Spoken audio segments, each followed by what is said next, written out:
Hey, I'm David Gomez, and in this Revizto training session, we will be covering the Issue Tag feature. When working in the Revizto Issue Tracker, a user will need to communicate specific issues to their project teams. By utilizing issue tags, users will be able to extract specific information from the project by creating a filter around a tag and present it in an organized fashion. While under the Issue Tracker, users will be able to access the Tag tool at the center right of the toolbar.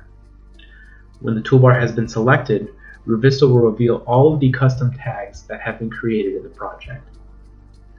Each tag created has the ability to associate itself with several issues in the project and further filter those issues for tracking, quality efforts, or meetings. For example, if I have an unresolved issue that I need to communicate with my team in an upcoming meeting, I can create a filter by selecting the Add button.